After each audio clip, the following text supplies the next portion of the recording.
ఈవీఎంల మీద ప్రజల్లో అనుమానాలు వ్యక్తమవుతున్నాయి కాబట్టి బ్యాలెట్ పేపర్లు తీసుకురండి అని చెప్పేసి బీఆర్ఎస్ తరపున కేటీఆర్ అడిగారు, ఎన్నికల సంఘాన్ని అడిగారు. ఇంతకీ బీఆర్ఎస్ గెలిచింది ఎట్లాగా? ఈవీఎంల ద్వారానేనా, బ్యాలెట్ల ద్వారా 2014లో? అప్పుడు కేంద్రంలో అధికారంలో ఎవరున్నారు? కాంగ్రెస్ పార్టీ. పోనీ కాంగ్రెస్ హయాంలో ఈవీఎంలు మేనేజ్ చేసి బీఆర్ఎస్ని గెలిపించారా? లేదు, 2019లో 18లో మళ్ళీ పోటీ చేసినప్పుడు కేంద్రంలో అధికారంలో ఎవరున్నారు? భారతీయ జనతా పార్టీ ఉంది. గెలిచింది ఎవరు? 2/3 మెజార్టీతో బీఆర్ఎస్ఏ కదా.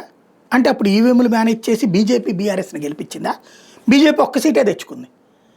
మొన్న 2028లో 23లో జరిగినటువంటి అసెంబ్లీ ఎన్నికల్లో అత్యధిక స్థానాలు ఎవరికి వచ్చినాయి? కాంగ్రెస్ పార్టీ. అంటే బీజేపీ కాంగ్రెస్ని గెలిపించిందా? బీఆర్ఎస్ సెకండ్ ప్లేస్ వచ్చింది 39 సీట్లతో. అంటే బీజేపీ తను 8 స్థానాలకు సరిపెట్టుకుని వీళ్ళని గెలిపించిందా? ఏం చేస్తున్నారో, ఏం మాట్లాడుతున్నారో, మనం ఓడిపోయినప్పుడు ఏదో ఒక నెపం నెట్టాలి కాబట్టి ఆడుతున్న నాటకం.